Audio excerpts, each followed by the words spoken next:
We gonna put it that way. Okay. Okay. Just saying. All right. So you know how I do. So I'm gonna do my intro, and then I'm gonna ask you to tell us about who you are. Well, I'm gonna tell you introduce yourself, and then a little bit, and then we're going to the questions. Right. All right. So let's get started. Welcome to Negro in Distress, Black Girl Tired Book Talk, where we bring light to the pens that move culture forward. Today we're diving into the bold, poetic, and raw literary world of a new voice in urban fiction, Kingnificent, with his book Cupid in the Trap, Thug Passion. Look, can I ask you a question before I even get into this? That funeral scene, why? I wanted to be comedic in that part. I wanted to be comedic. Lord, he enters the scene swinging heavy with a lyrical street tale full of heart, hustle, and hood truths. But Kingnificent is more than a pen name, it's a persona. Today we talk about the man, the mind, and the mission. So let's get into it. Please introduce yourself, the genre you're in, anything you want us to know before we get started. My name is Kingnificent. Everybody know that. That's my pen name. I write urban fiction. I write. I'm getting into writing suspenses and thrillers and stuff like that. But I'm leaning on towards doing the country and the southern style as well. Because you is country. You is you is kind. You is purdy. You Don't make me feel bad, okay? Don't make me feel bad. Hey. Oh God, I'm hollering. All right, so we're gonna get into this first question. You're new to the authorship space, right? So let's start there. What is a Kingnificent and where did that name come from and how did that identity come into being? All right, that one was all right. This how it started out. I was sitting by myself, and I was sitting there listening, like see Murder and all that. He always called himself Bassolini and all that. I wanted to take that, but I said, nah, he got that. So I kept saying, wait, Kingnificent, King, take. And then I saw Boondocks, Thugnificent. So I said, I'm gonna take the thug off. I'm gonna put the king on there. Because kingnificent means I look at myself and I value my worth as a king, but also too as well, black folks before we were slaves, we was kings, we was pharaohs, we was gods. So I look at myself as a king and I value my worth as that. But the magnificent part is I put whatever I put my mind to, whatever I'm passionate about, I'm magnificent at it. Mm, okay. So your genre is urban fiction, but your writing style is so detailed, almost poetic in the way it paints scenes and emotions. What shaped your pen to become this way? Was it life, music, poetry, pain? You hear that loud mouth in there? Some of that I always thank him for. I thank him, and then on top of that, poetry, listening to Tupac, listening to certain music, but also to old folks. Old folks was a big inspiration. That's what made my pen as it what it is. Sometimes back in my mind, thinking on the things I did, listening to like ex convicts coming up to me, talking to me. I had military vets just sit there. I don't even know people, and people would just sit right there and just talk to me. And I used to always say, "Why is y'all talking to me, folks?" And I'm like, and then somebody used to always say, "You got a healing spirit on you." That's why people come to me because you got a healing spirit on you. So I Mm-hmm. always embraced it that, and I always look at myself then. If I got this spirit, then I need to learn how to be trained in order to do this and use it in the right direction. Okay. So let's talk about Cupid in a Trap. The character of Cupid is like complex. He's smooth to the point of being scary without trying. What inspired what inspired this type of character? Was he based on someone real or imagined from archetypes in the culture? I use some traits of my stepdad because of the fact he don't try to like. I've been around my stepdad so long, like where like he naturally muscle type big, but Mhm. walk in the room demands the it demands respect his persona and the way he carry himself. So I sculpted that out that character. Mhm. Diamond, on the other hand, is so layered. And she's a relatable character. Actually, she's the middle child, right? She's the middle child. The man gets out too, yeah, Yeah. But the backbone of the family, kind of. You yeah, know, she's but mature, she's quiet, and heavy with responsibility. yeah. And I look at Diamond as she open with what she was doing, and like she, and that's why I scoped her like as I'm opening what I'm doing. Mama know what I'm doing. Yeah, she worried about me, but she don't have to worry about me because she know I'm gonna get out here and get it. I'm gonna do what I need to do. Why was it important to highlight that type of character and experience? Because of the fact I looked at Diamond as a survivor, and I know for a fact I listen to people. I listen to mostly women. Mm-hmm. Women always open up and say, "I can get where I want to," but also too, Diamond was sculpted as a woman where she had respect for herself and all that. Like I tell a lot of women, I respect you when you're out here so making a living for yourself in the right manner. Like I respect a lot of authors that's out here, like female authors that's out here, right? That's in the right direction and all that. But then there's another side I don't respect. If you out here on OnlyFans selling content like that, I don't respect Oh, it why? because why? Because it's like why would I respect the OnlyFans model showing their body off? Like that don't I like mean, tomato, tomato. I feel like people in that space also deserve to have the respect because they grind in the best way they can. Because a right. lot of people can't write a book, and a lot of people can't work at McDonald's. You know what I'm saying? And a lot of people can't go to college, and some people can't go to technical schools. Yeah. But they do what they can with what they got and make it work. But You then know, you have to respect the fact that they trying to find a way because some of these women out here got kids. Well, Diamond didn't have kids, but I do respect the fact they got kids and they doing whatever they can. yeah, and you gotta look at it like this. I'm from the hood. You know what I'm saying? I mean, I'm strictly from the hood, projects hood type. Hell, the where I'm from is called either Seven Nickel or Wow Wow 100. You Right. take what you will with that. Right. But where I'm from, people grind, and some you had women that were out in the streets doing whatever they could to support their families because food stamps wasn't enough. You know what I'm saying? They were grinding harder than the men. You And know, it's the sad part too. The men ain't grinding. They don't want to grind no more. I don't know why. well, that's something you and the brothers need to take up with yourself because the one thing about a woman, if Yeah. we can be out here giving birth, raise somebody else's kids, and take care of ourselves, we don't want to hear shit a man got to tell us unless he coming with the same type of energy. Facts. That's what it is. Facts. So that funeral scene. No. There's a funeral scene in the book that reads just like a real black funeral. Down to that one relative that always gotta act a fool. Why did you include that? Was it to bring humor, or is there something personal you pulled from? That is relatable, but on the funny side, I put that to be humor in that as well because I like everybody got that one aunt that's gonna act a fool. Somebody gotta act a fool at the repast. So I said, let's make it humor. Let's be funny in this part right here. Mhm. Done did. I just wanted to be funny.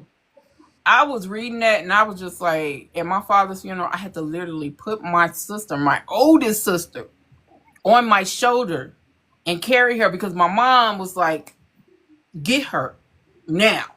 and had to put her on my shoulder and carry her out the funeral and walk back in and sit back in the front row like, I cannot believe this is happening.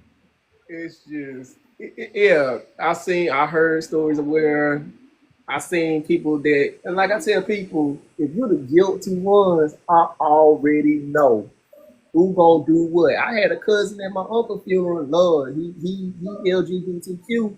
Went to my uncle's casket and he was like this,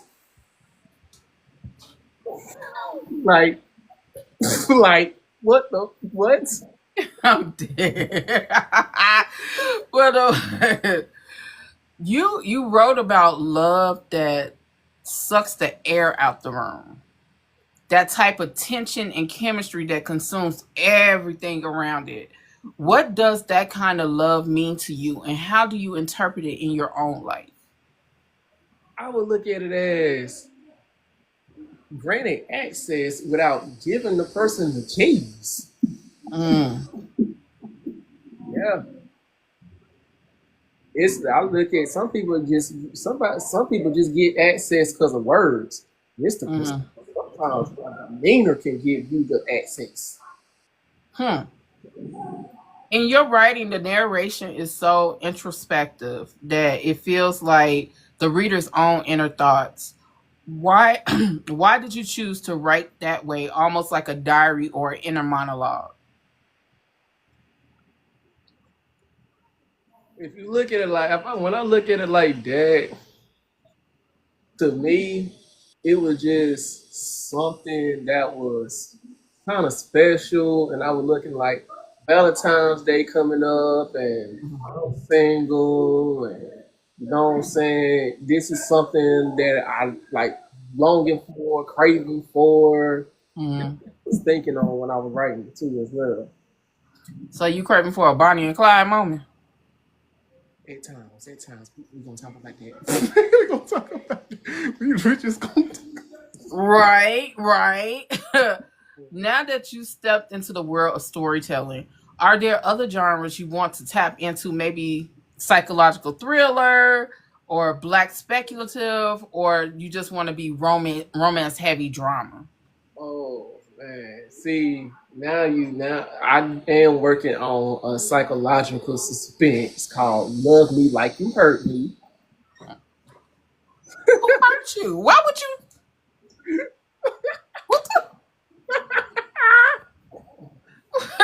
Wait a minute. Okay. It's a spinoff to "Her Love Don't Come Twice." So it's just so I'm already in that field and like psychological. When you write in psychological suspenses and thrillers, Mm-hmm. you go space out. Mm-hmm. So what I do is I try to like put a gospel song on or something like that because of the fact when I'm writing these kind of psychological stuff, it's like deep, Pause. deep. Pause. Pause. Mhm. You wait. You putting on silver and gold and shit while you writing about unaliving and mind games. The idle mind is a devil's workshop, and I had to learn that. Oh, okay. What the fuck? Wait, what the hell?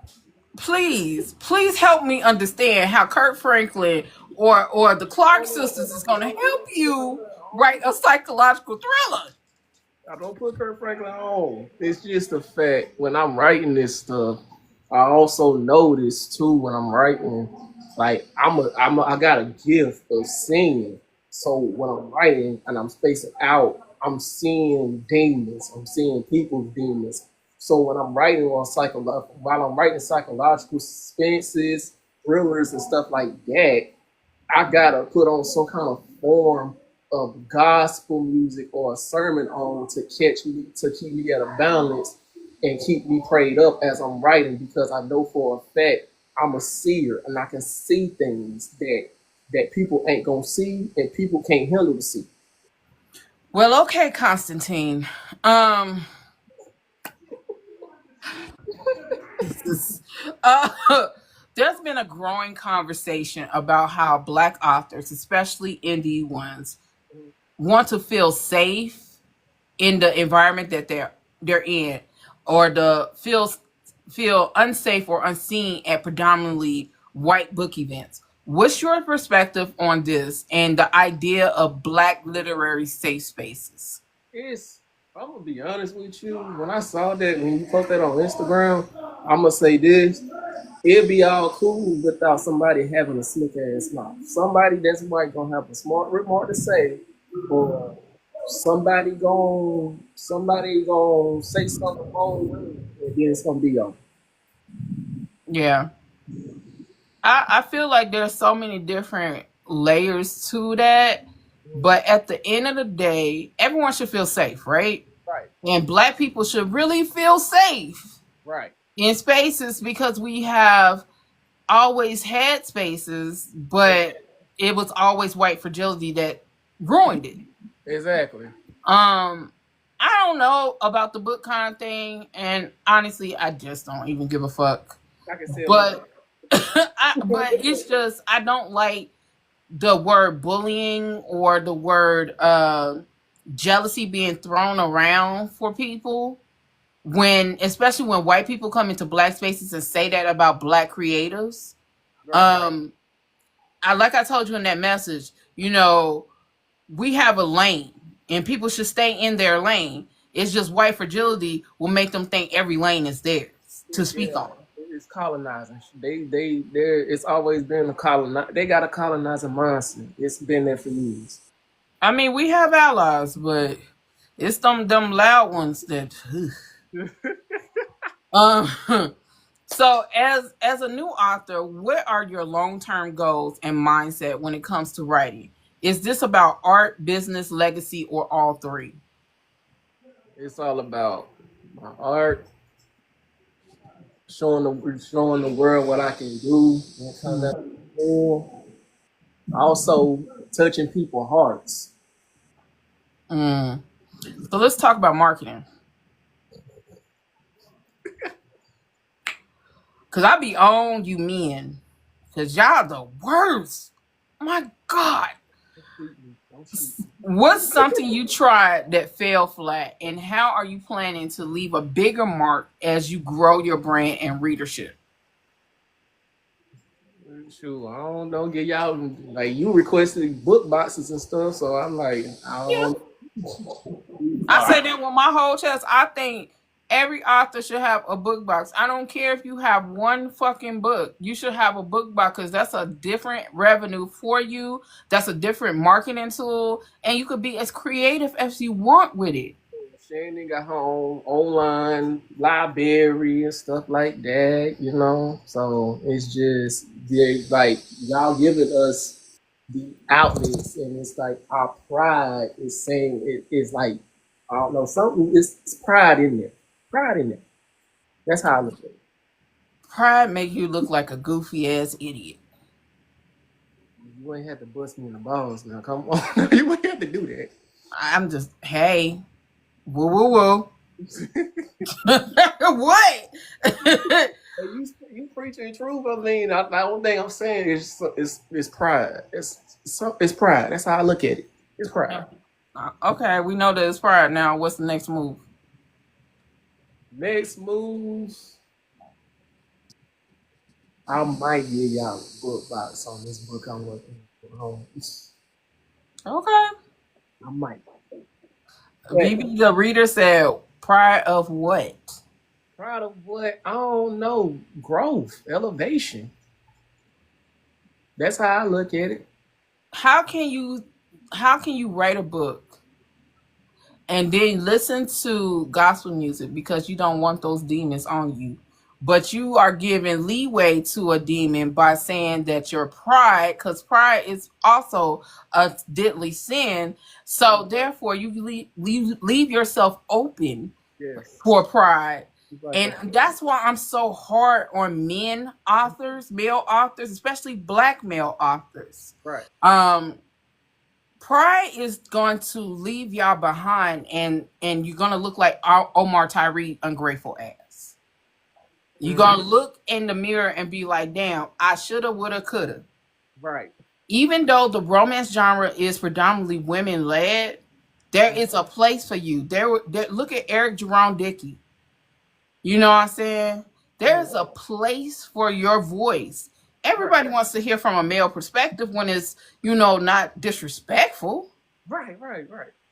So you saying pride, boy? If I had a chocolate right now, I'd throw it at you. You Pride is just a thief in the night. Same with jealousy and envy. They don't belong in the same conversations of growth. Just saying. I'm dead ass. I'm so serious. Hey, I'm just over here, just taking everything in. So, what's your responsibility as a man, a black man, when writing romance, especially in a space that's predominantly female led and female consumed? I would say when, as a black man, we would say we send protection, provision, and comfort. Why? Because I would not. Dang, I don't even want to. I don't even want to put it as the woman depending on the man. I would say we the most important figure, and especially a black man. We are the most important figure of the community. Like we are looked at as the go-to guy, or how you put it. These the ones that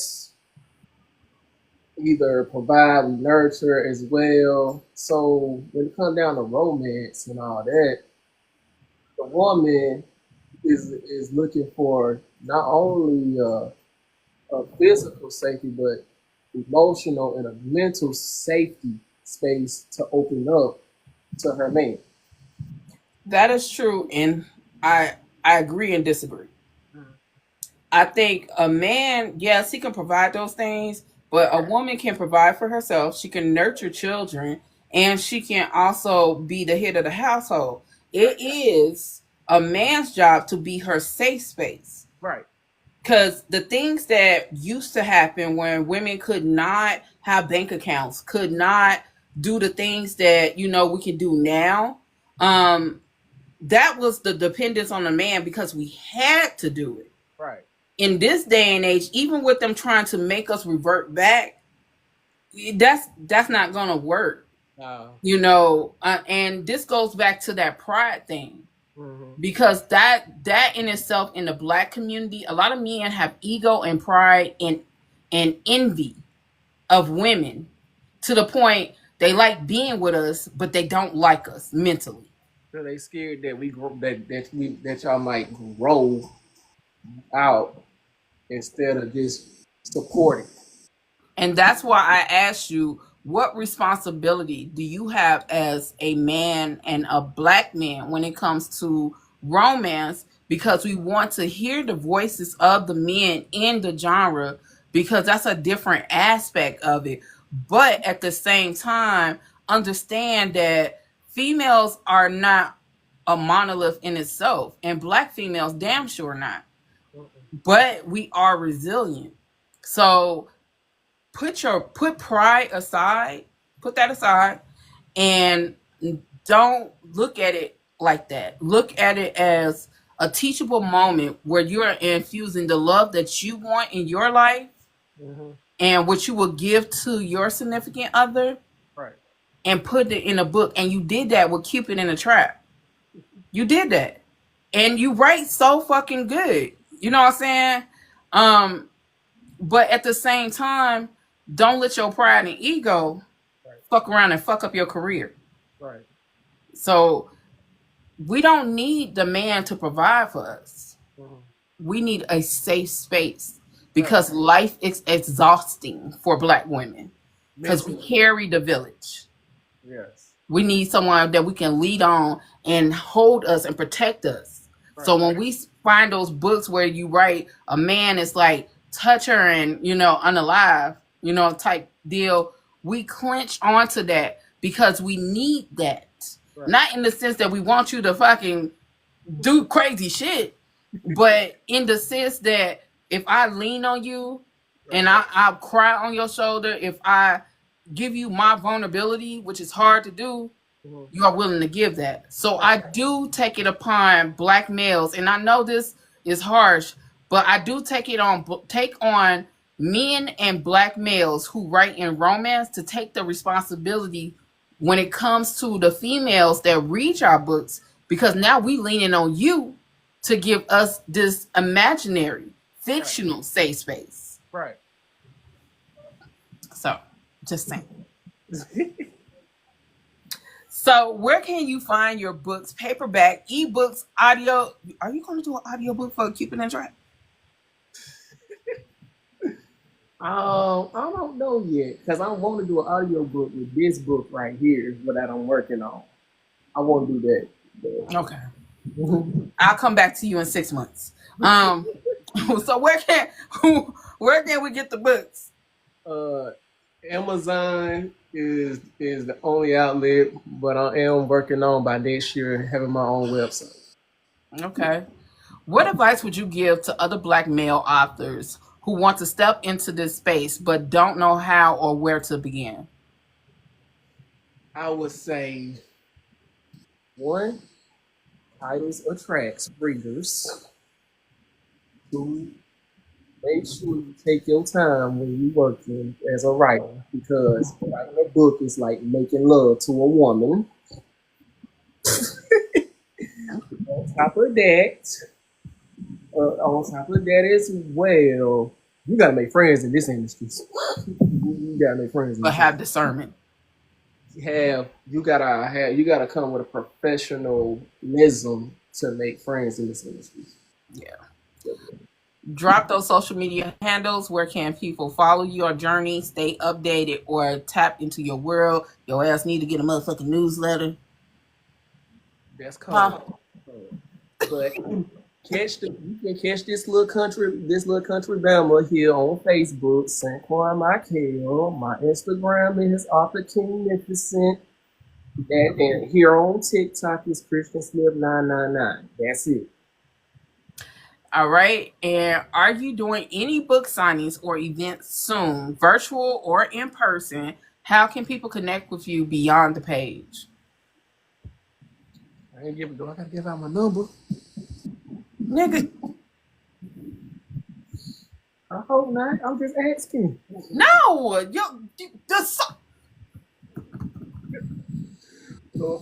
I'm sorry.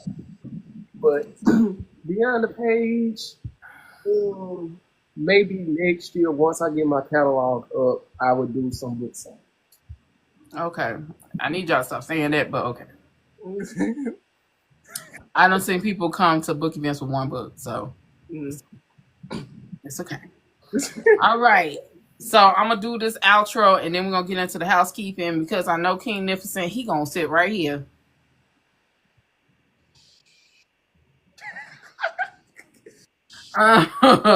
So thank you, Kingnificent, for stepping into the space and reminding us that the trap can hold poetry, pain, and power all at once.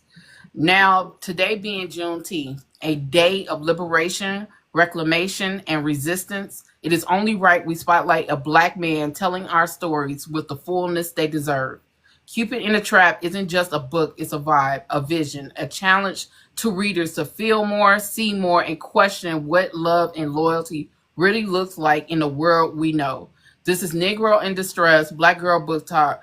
I'm proud to say our pens are still pushing. Happy Juneteenth. Y'all keep reading, keep writing, and never forget who the story belongs to because you got to stay loved, stay loud, and y'all better stay black on motherfucking purpose. All right, let's get into the fucking housekeeping. By the way, since you from Chicago, by the way, R.I.P. to Bernie Mac. R.I.P. to Bernie Mac. That's the most random shit. What the fuck? What the? and Robin Harris. Oh my God, boy, why? It never fails. It never fails when a black male author get on here. He be making my damn fucking heartburn act up. Jesus. Well, at least we ain't. At least we ain't told the preacher. At least we ain't tell the preacher lie. What's the preacher lie is? I won't be here for you long. So yeah, yeah, we Jesus Christ. Okay, housekeeping, y'all.